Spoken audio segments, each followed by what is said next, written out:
And good morning, good morning. It's good to see so many of you up on time for class.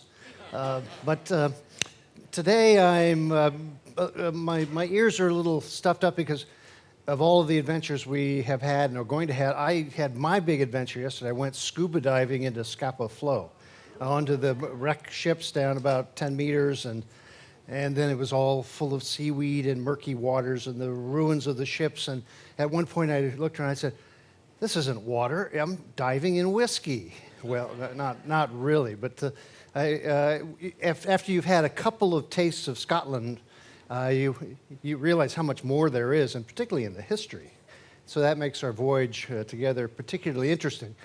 And today I'm going to talk about our next 4 ports of call. Of course, there's very few sea days on this round the island adventure, so that I'm talking about the 4 cities all in one. So pardon me if I get a little long in the jaw, but I assure you there is a sing-along. So I'm going to start just with Glasgow. Now, this is the area we've been. Of course, we've gone all the way around the highlands and just past Cape Wrath, an aptly named piece of rock. And now we're off the Isle of Skye, and we're going to come down into the bight of the Irish Sea and into Glasgow, which is right where you see the Antonines Wall, which was even more ancient than the Roman wall to keep the fighting groups, clans apart in the highlands. And then Glasgow's right up in the upper left-hand corner, and Edinburgh's on the other side. But you can see all of these peoples and names over the millennia. It's all changed and become now a modern nation, but the traces of the past are certainly still here. Now, this is the seal of Glasgow, which is kind of curious because it has salmon fish holding a ring, offering it to the royalty, the Scottish royalty, and then a bishop on top. So every city herald has a considerable mythology about its origins. Glasgow itself, here on what's called the central belt of Scotland, from Edinburgh across not so far, was originally built on the ford of the Clyde River. Now, this goes back into prehistory and villages, and then finally the establishment of the city. Now it is the 3rd largest city of the UK. We're going to actually dock at Greenock, which has a deep water port for a ship this size, and then we'll be going into Glasgow and onto Edinburgh and other trips around, but that's outside of the town. Glasgow Center itself is, again, right along the upper Clyde, and there's about 1.5 million people in the metropolitan area nowadays.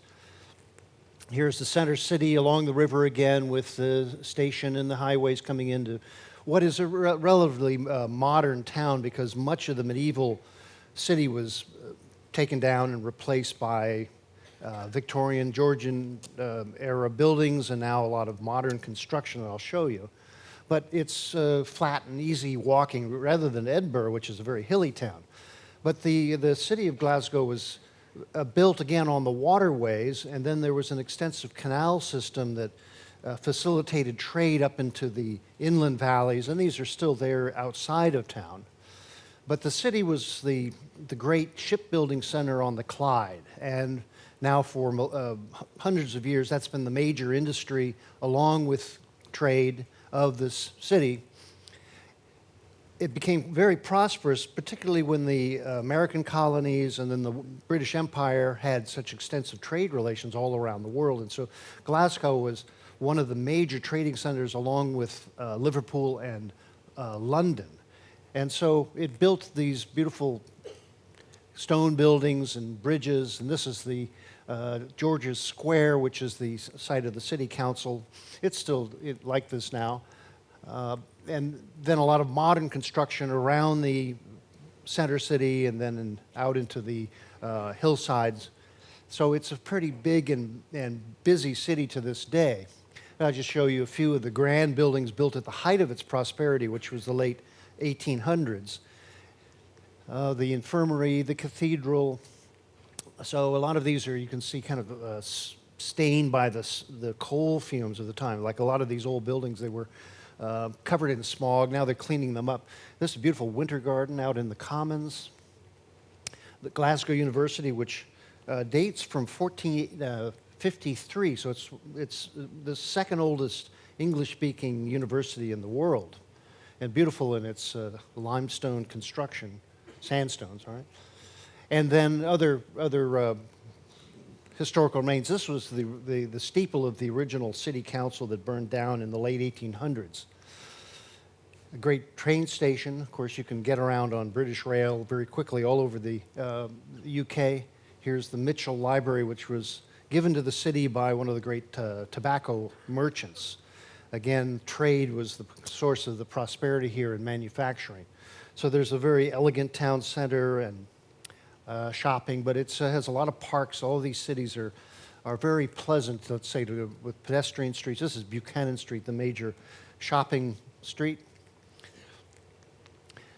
Theaters like the Royal Concert Hall. And then outside of the center city, there were all these row houses. They were called tenements. Now a lot of them have been renovated and broadened the rooms and given them modern facilities. But when the Industrial Revolution happened, many Scotsmen and families from the highlands came to Glasgow to have work in the factories and the shipyards. So there's extensive housing throughout the surrounding city, much of it which was in very poor condition after the Great Depression and the transformation of industry. Nowadays, there's very little heavy industry in Glasgow. And so to improve the life of the residents, which were often very poor, in fact, in the 1960s, it said 30% of the population were in poverty and on the dole because of the lack of work. And so in response, the city council put up all these blocks, which are not very handsome, but they provided better accommodations for the people. Now, the Glaswegians, as they're called, are very energetic Scottish people, and above all, they love their sports. So here's the Hampden Stadium, and rugby, football, et cetera, are really the binding force for a lot of the citizens of not just Glasgow, but all these cities that I'll show you. So I found this picture with a double rainbow. Now, somebody's bound to win this match, because you can't have a rainbow and have a tie. Well, maybe, I don't know. And then there's a lot of new construction I'll show you. This is the Saltaire Centre, which is actually the library of the University of Glasgow. So in contrast to all this ancient and recent architecture, there's a lot of hyper-modern architecture, and then Glasgow has sort of revived itself as a technological, service-oriented economy with, for instance, BBC Scotland and television production studios, film production, IT centers, service centers. Here's a stadium built with the Emirates, a science center. And so this is the new economy, which is very much in presence in both Glasgow and Edinburgh. This is the Hydro, which is another music hall, actually. And so there's a lot of energetic nightlife in Glasgow. Here's the Clyde Arch, which is also called the Squinty by the local Glaswegians. And then another music auditorium just recently designed by Foster, the great British architect. But the locals call this the Armadillo. So this is where you get the combinations of time and architecture. But there is still some shipbuilding, mostly by BEA for the Royal Navy. Now, this is one of the new destroyers being brought out, the Clyde. And I noticed in the paper the other day that this high-tech vessel was taken on trials in the North Sea, then went all the way around to the Persian Gulf. But it's highly controlled, intercharged gas turbines couldn't take the heat, and the whole thing stopped and had electrical breakdown. So now they have to bring it all the way back to Glasgow to put in more air conditioning. Not that the Navy really likes tropical waters. But that's still, you'll still see some Navy ships there. Now I'll go on to Edinburgh, which is the traditional capital of Scotland. And it is not a smaller city than Glasgow, but it's built on hills, and actually the name Edin in Gaelic means the hill, and it was Dun Edin in Old Gaelic, and then it was given a burg as an English additive, so it became Edinburgh. But it was founded even back in prehistory. They found remains in the hills around Edinburgh going back to 8,500 BC. So that hilltop settlements of this town have been occupied by people since prehistory. Now, we actually sailed right past up from Newcastle all the way up to Invergord, did not go into the Firth of Forth to go to Edinburgh. But from Glasgow, you can take a coach for an hour to get there. It's not that far. So that's why the itinerary has us going to Edinburgh from Glasgow. And it's divided into a very tight old town with the castle above it, and then what they call the new town. The west end of the city is, of course, sprawled out in a modern way. Has about 500,000 inhabitants, but it is still the seat of the government of Scotland. Here's another map with the castles in the different districts. So it's actually pretty compact as a city, more than Glasgow. You can walk around the downtown, but it's very hilly and steep, and so there's always an up and a down to it. It was a castle on that rock for at least 2,000 years, going back to the Picts, and then the Romans came and took it for a while. They retreated. It was taken by the Highlanders in the Jacobite rebellion in the 1740s, and that castle itself is quite tremendous. And then the town settled with walls around it, and the traditional castle, cathedral, market town that it is. And then it was besieged 23 times. They call this the most fought-over castle in all of Europe, and often breached. But it's still a military headquarters for the Scottish contingents of the British Army. And so if you're on tour, you'll certainly go up there. It's very steep, and you go up into the center courtyards of it. And it has a sort of a lore of sort of being above it all, literally in this city. It's actually built on a volcanic uprising, a volcanic pike that was now extinct, but it provides the greatest ramparts of any castle that we've seen so far. And every day there's a noon gun fired by the artillerymen up there. But it's most famous for the tattoo, which happens during the festival period in the fall, where the regiments and the pipers all line up and parade through, and this is a great sight. And the loudest pipe bands in the world. You can hear that music all the way in Boston, I hear. And here's the old town around it. So it's a pretty steep town with all these beautiful old stone buildings. There's not much of a medieval inheritance here, but this is definitely the cultural and academic and center of Scotland, particularly University of Edinburgh. And so it does not have heavy industry, but it has government and educational institutions. That's Arthur's Seat, which is named after King Arthur. That's one of the hills across from the castle. And then the city spreads out in its way. Now back in the center, this is the Church of St. Giles, which is still there. It's a beautiful Scottish Gothic style from the 1700s. Now, all of these beautiful buildings, they're preserved and they're all listed for heritage in the center of the city. The Royal Bank of Scotland, the city chambers. And of course, had Scotland voted to devolve and secede from the United Kingdom, this would now be a separate country, but that was voted down, and this is all just for Scotland, but not seceded yet from Great Britain. The galleries, the National Museum, different buildings are here downtown. This is University of Edinburgh, which also dates from the 1500s. So these academic institutions are the heart of the city, along with the castle. And then there's the modern city that's spread out. So if you're on your own, you can take a tram out and around the town, but the main points of interest are just downtown. And then out there are, let's say, the parade of modern architecture. I sort of see these buildings that are basically glass boxes, and I wonder if they'll even last as long as the sturdy old Victorian or Georgian stone buildings.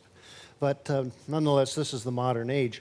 One of the things they do in Edinburgh every year is the Arts Festival, which features symphonies and stage plays, but it's actually more famous for the Fringe, which is the alternative side of the festival, which brings in artists around the world who are often in small venues. And so there are hundreds of events all through the city as an expression of the variety of culture. This is the newly built Museum of Scotland, which looks like the modern castle that it wants to be, and one of the fringe theaters. So there's modern architecture sort of filled in different places in the city.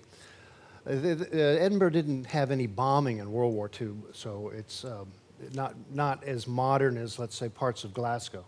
But there are still tremendous new buildings that are sort of evocative of the past. And then here, I showed this before, the Parliament of Scotland, which is a site of many a raucous debate. This is a figure you'll see downtown. Deacon Brodie has a cafe, and one of the native writers in the city of Edinburgh was Robert Louis Stevenson, who based the story of Jekyll and Hyde on this fellow, who was a merchant by day and a murderer by night, rather than the other way around. Well, anyway, I'll continue on. This is a statue to the dog Bobby, who, when its owner died, the dog came every day to sit by the grave for 14 years as the symbol of canine loyalty. And then, of course, the Loch Ness Monster comes to town every once in a while. So both Glasgow and Edinburgh have a lot of festivals, and it's very youth-oriented these days. So you can see kids learning their feudal past and probably having to study high-tech science or coding in the day, though. And then down, as you go down into the old town, and then further, you come to the headwaters of the Firth of Forth, which then is called Leith, the old trading side of Edinburgh. It's not a big commercial port, but recently a ship was brought in. Oh, is that the new Disney ship? Well, it looks like, no, it's actually the Royal Yacht, which in 1997 in budget cutbacks was retired. And so this was a small personal vessel for the royal family with only 220-some crew on board.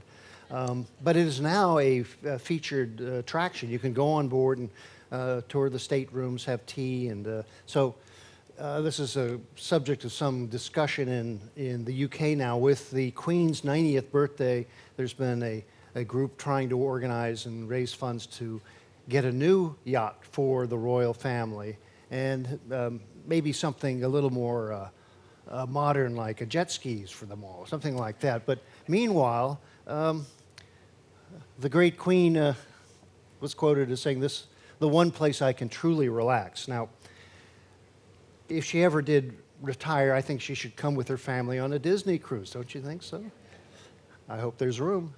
Anyway, well, then I'm going to move on to Liverpool. And Liverpool is a very interesting city because it is a city of immigrants.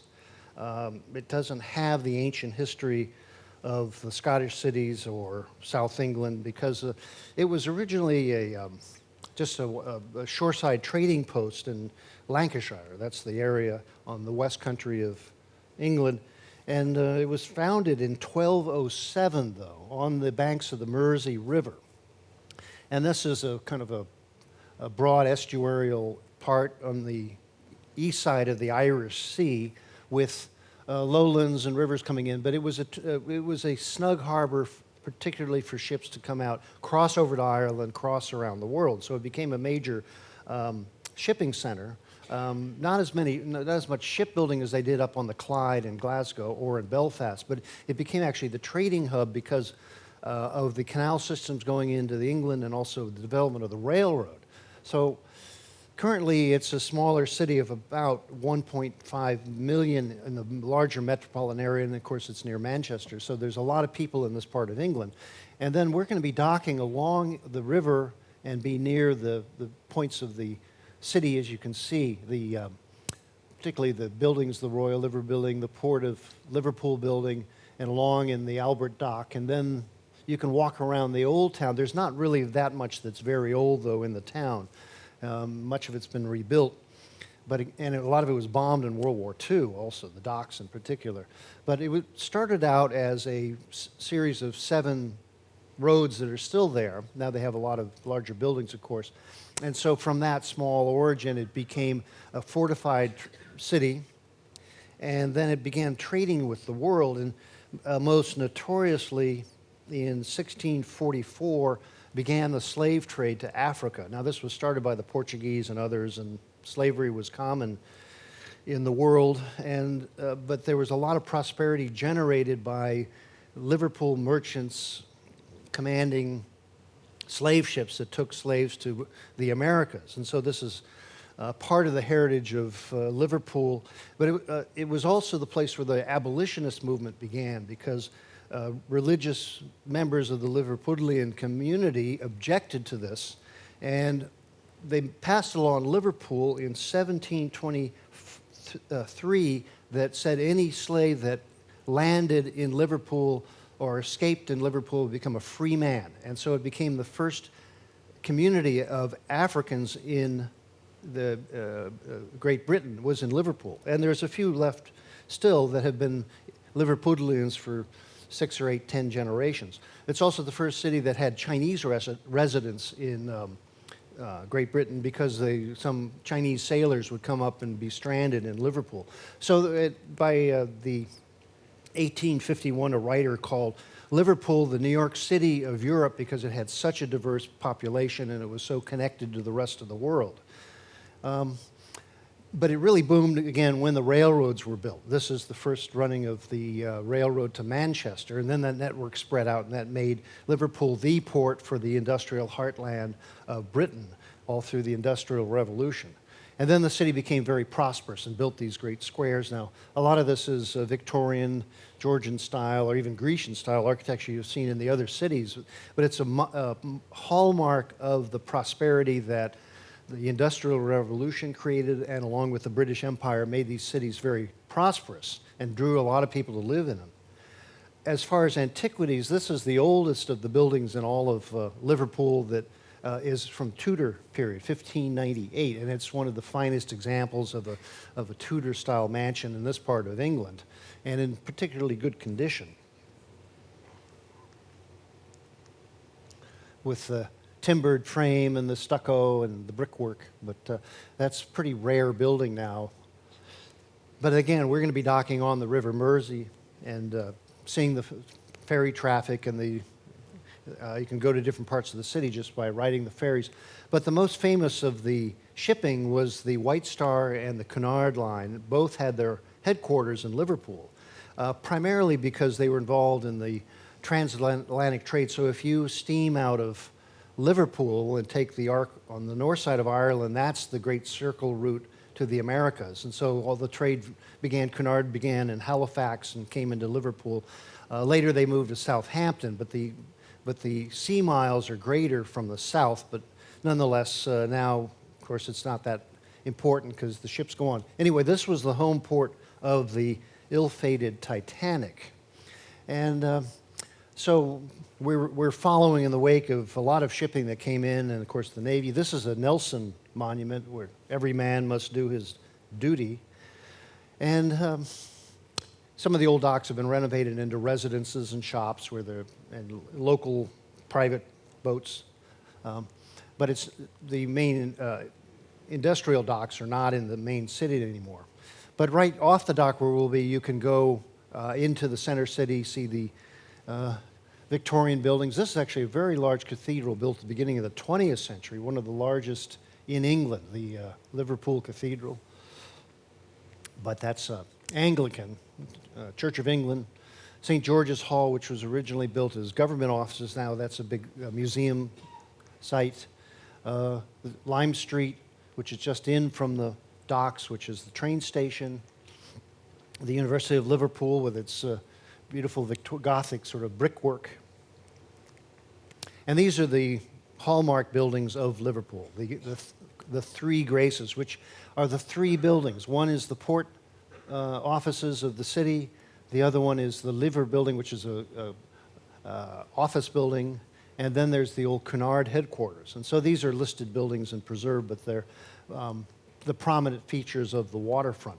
And Liverpool in the last decade has cleaned up much of its waterfront, made waterfront walkways, and a lot of the old warehouses are now lofts, residential shops, art galleries. So this is like many old smoggy port towns become a pleasant place to spend the day, as we will.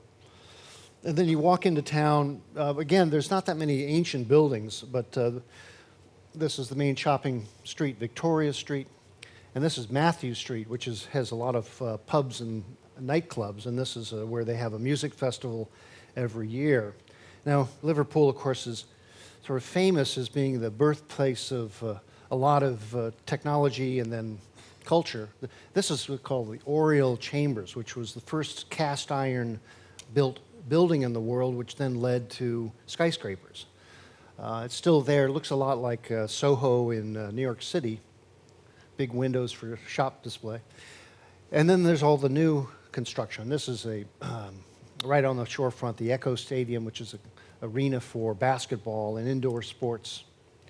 A big Liverpool One, which is the largest mall and shopping mall in all of the UK, until they build another one. And then this is a very unusual church. This is the first Catholic cathedral built in the round, and not the usual long apse and thwart of a traditional cathedral. And this is caters to all of the Catholics. Liverpool is the most Catholic city in all of Britain because there were so many Irish immigrants that came after the Great Famine in Ireland, and they came across and then they settled and found work in Liverpool. And so the local name for this new Catholic cathedral is called the Paddy's Wigwam. Pardon anybody. And but it's a beautiful, beautiful construction. So it looks like a spaceship going to heaven. So this is with the surprise of the UK. You had, various periods of architecture jumbling along next to them. This is a rather block of uninspired architecture, but it houses the Liverpool Philharmonic, which is the oldest professional orchestra in Great Britain. And they even allow string quartets to play in the Great Hall, but not this one. So the Beatles are sort of the great heritage of Liverpool in the 20th century, and it began because the transatlantic liners that came to Liverpool, the sailors would buy records in the Americas, and then they would bring them back to Liverpool. And so the Beatles, along with a lot of the youth of Liverpool, would run to the docks. When the ships came in, they would trade singles. And most famously, the Beatles grew up on rockabilly and other American-style pop music. And there's a film that was just made in Liverpool last year, which was called Nowhere Boy, about the young life of John Lennon in Liverpool. And it has him running down to the docks and having fights and playing hooky from school. And he was a foster child and had a lot of trouble in his youth. Now we have his original home where he lived with his aunt as a monument, and there are tours from the ship to go see the places where the Beatles lived and performed. Here's the Cavern Pub where they played originally before they made their name. Actually in Hamburg they went away. And he was a rough kid and almost completely broke and very tortured. And if you have a chance to see this film called Nowhere Boy, it's really quite touching about his life. And of course, later he became a exile in the U.S. and had a battle with the U.S. government about being deported. And there's another film called the United States versus John Lennon to deport him, but the case was dismissed because of interference from the White House and the Nixon administration in his immigration case. And then he was in seclusion. And just as a personal note, I met him and worked for him when I was about 22, and I was a young musician and a studio engineer. And then he was killed in 1980. I used to work at his apartment up in the top of this is the Dakota in New York City. We were building a new studio in the basement for him to start recording again, and then he was terribly murdered. Now his memorial in New York City is we call Strawberry Fields, right at the foot of his former residence. Well, this has become such a big part of music history, and particularly for Liverpool, they even named the airport after him. And then the other product of Liverpool that you may be familiar with is the Range Rovers and the the highest end cars of the UK. So Liverpool, after the transitions of its economy, has become a very prosperous city, and now building a skyline, which some people object to. These kind of high buildings that are popping up in the major cities of the UK, they take over the skyline from the traditional buildings, but that's the way of the world. This is the new West Tower, which is the tallest building in North England. Now, I'm going to go on to Dublin here. And I could have a whole talk just on Dublin and Ireland, but I'll give you a sort of a quick view of it. Curiously, the city symbol of Dublin is fire on the parapets of the castle, and this is symbolic of all the troubles that Ireland has had over its many millennia. And you know it as the Emerald Isle. Many of you have Irish heritage, as do I, and so this is a time to have a pint, and I'll go along. But the island is famously green because it has such a moist and warm climate because of the Gulf Stream, and of course it's on a latitude that is much higher than its actual climate. And it was once all forested, but it's now fairly well clear of forests and agricultural and barren land. A lot of it's been very badly eroded over the many centuries. But you can see the Scottish Isles where we are up on the top right corner, and then you have the way down the coast. Dublin is right in the center there. But like we've seen in Orkney and other places, there are prehistoric remnants of the Celtic culture. Another stone circle at Rog in County Kerry, and later evidence of immigration. This is actually called the foreigner's hut, when St. Patrick and other Christian missionaries came to Ireland and began preaching, and this is from about 800 A.D., a completely stone building called the Gallerus Oratorio, again in County Kerry. And then the Normans came in. I talked about how William the Conqueror and the Normans came and marched up all the way to Scotland, and then they came over to Ireland and then built castles and had centuries of fighting with the local chieftains and a long troubled history of Ireland. This is the Trim Castle in Meath. But the Irish are always rebellious and a very strong and spirited people, and they always were resisting rule by others to recent times. So these are some of the Scottish warriors of yore. And then there were, every area, every county had a number of chieftains, and then there was an elected king of all of Ireland, as much as it could be tamed, let's say, by different. This is Chief Sweeney in his board and table. See the guy playing the Irish harp. So these were considered fairly wild people that, let's say, Christianity and then the English could not really control. And I won't go into the long history of it, but when the potato famine happened, then over 1 million Irish left because they became dependent on potatoes for their staple, and of course that American plant. And then when there was a blight on the potato and the crop failed, millions died. And now there are memorials to this time in the 1840s, 50s, when so many Irish left. That's why there's so many all around the world. And back then, it was a one-way trip.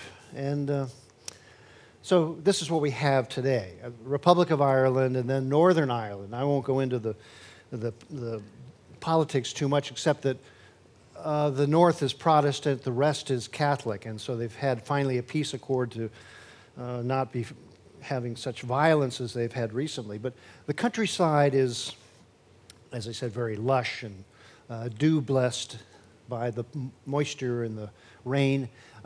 And then there's paddocks with the cattle and sheep. But the population of Ireland is much less than it was 500 years ago, back when the land was not quite so picked over and, let's say, over-farmed. So you have a lot of abandoned villages and old places that no one's living there anymore, all the old stone walls.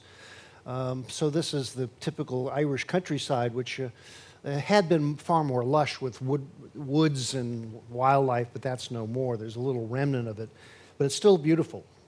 And there are little towns and ancient churches like St. Kevin's Church here, a chapel.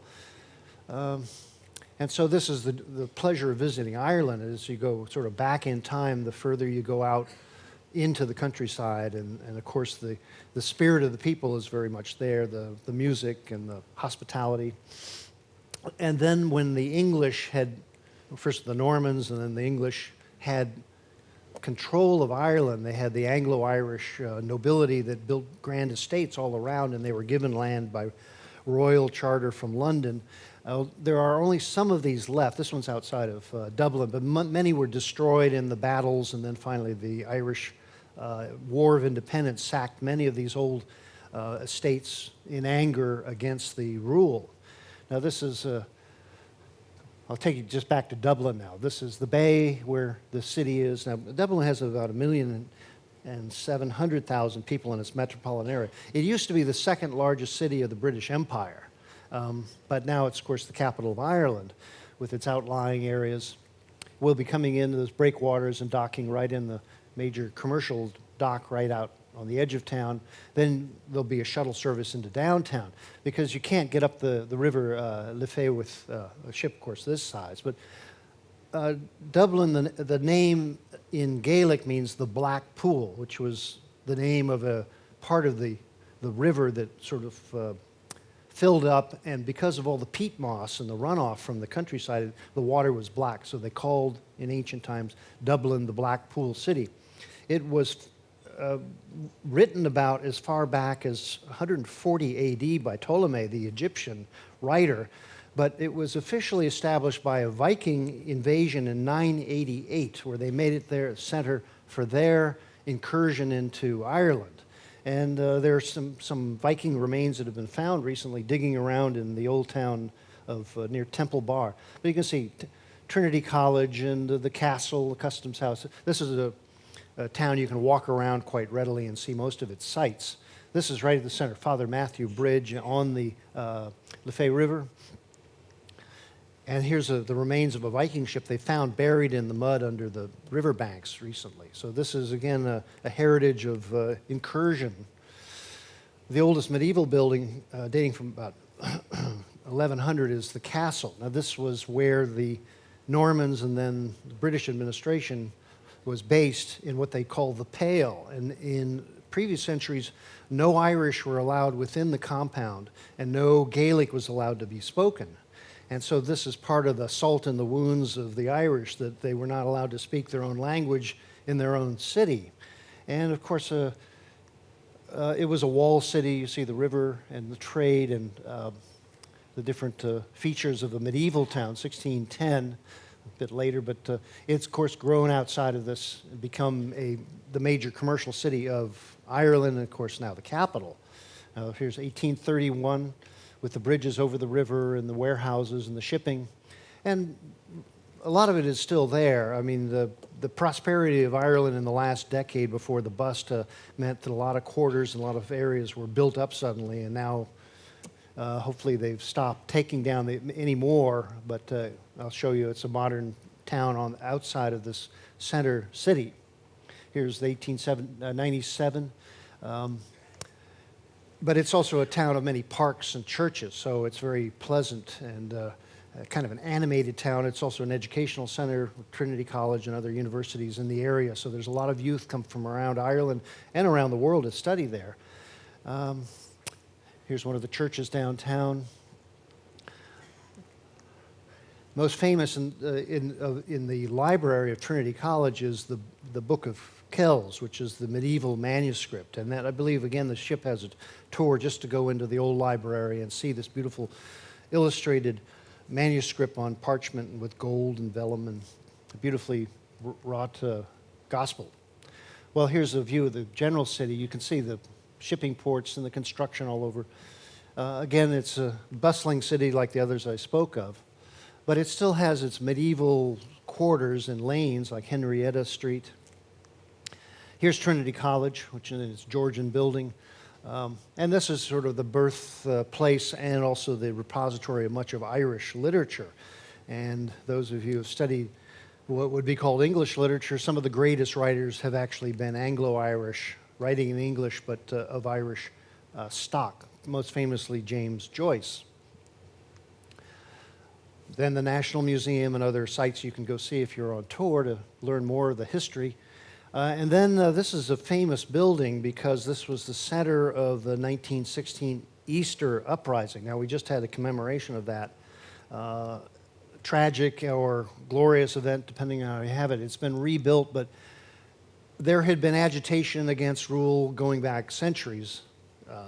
But at a certain point, Ireland was demanding home rule, and there was an agreement drafted in 1914 to give home rule to Ireland so that it would be a devolution of power so that London would not run Ireland, the Irish could run their own country, but still be part of Great Britain and have good relations. But World War I interfered with that. They canceled the agreement, and then they drafted some 300,000 Irish to go fight on the fronts of World War I.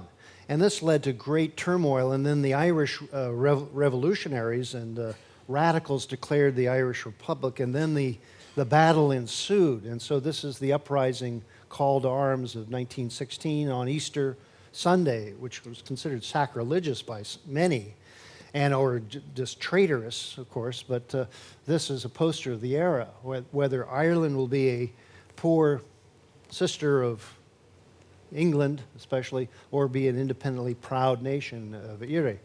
And so this led to the declaration of the Irish Republic, and this was one of the Republican flags, and they have them also in Gaelic. But this conflict is bitter, that's all I can call it, because it also pitted Irish against Irish and Catholics against Protestant. You know the history up to now, but in 1916, 100 years ago, the barricades went up, the General Post Office was occupied by the Irish Republican Army, and then the British Army counterattacked, stacked up barrels of beer, so that's a real crime, I think, and used that. That's bad cover. But there was bitter fighting in the streets of Dublin, and bombardment from naval and also artillery brought into town to suppress this outrageous rebellion in the second largest city of the empire, and particularly not far away. And now, as an American, we have some sympathy with breaking away from the crown, but in this case, it was I'd say a bloody mess, because there were over 400 people killed in the post office alone. It was flaming news in the midst of a terrible world war at the time, and much of downtown Dublin was in ruins, especially the post office and the surrounding civic square. And so this is let's say the birthdays of the Republic, but it may not have had to happen. It was just the fate of failed negotiations, a war, and all of the other troubles combined that led to the destruction of the center of Dublin. So now this has all been rebuilt. You won't find a trace, but you'll have monuments. But only because it's the anniversary, I'll just show you a little bit more. When the IRA rebels finally surrendered to the British to stop the bombardment, and the destruction, and the casualties, and they were marched off, and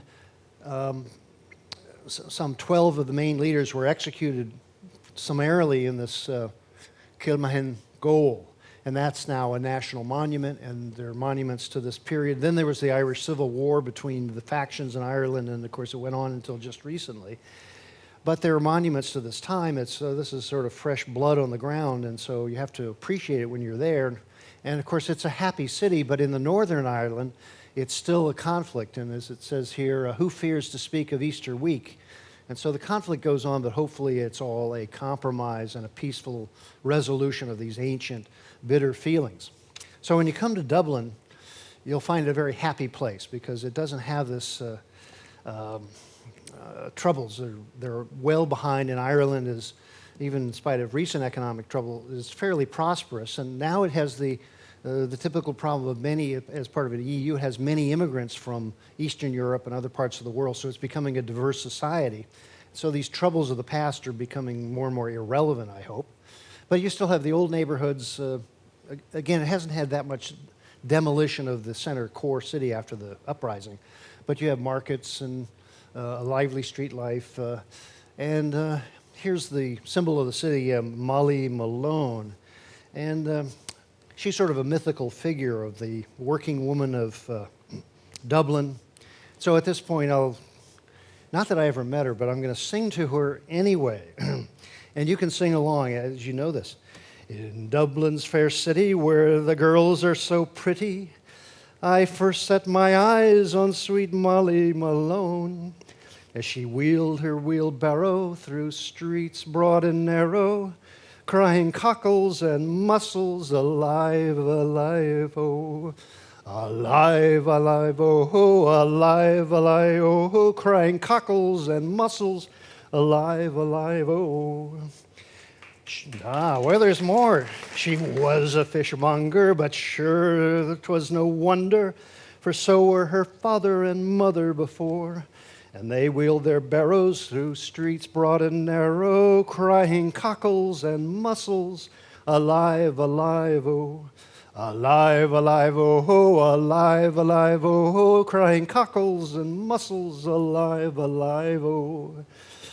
She died of a fever as no one could save her, and that was the end of dear Molly Malone. But her ghost wheels her barrow through streets broad and narrow, crying cockles and mussels, alive, alive, oh. Alive, alive, oh, alive, alive, oh, crying cockles and mussels, alive, alive, oh. Thank you very much. Now, they normally don't let me on this stage, but anyway, Molly is sort of the symbol of the city, and she's there to greet you, but she's had a problem lately. There's so many visitors in town. They've been polishing her up. Now, that's not technically legal, but they say she enjoys it. And again, a modern city is being developed with trams and things like that. New buildings, the city council. The old one had been destroyed in the uprising. And again, neo-feudal glass skyscrapers. And football, the common religion. And big stadiums. These are the cathedrals of our age. And then, of course, the greatest shrine of all, the Guinness Brewery, and I'm sure some of you might show up there or be taken there. And so, of course, Dublin and the Irish are famous for their cheerfulness and their nightlife. And so all through Dublin, if we have time, you can enjoy that, though we, of course, will be out up and early before we get into any trouble. But I'll just end here with homage to St. Patrick, who, of course, came from the continent to come and Christianize and chase out the snakes. Oh, by the way, there never were any snakes in Ireland. But he taught the gospel with a 3-leaf clover representing the Holy Trinity.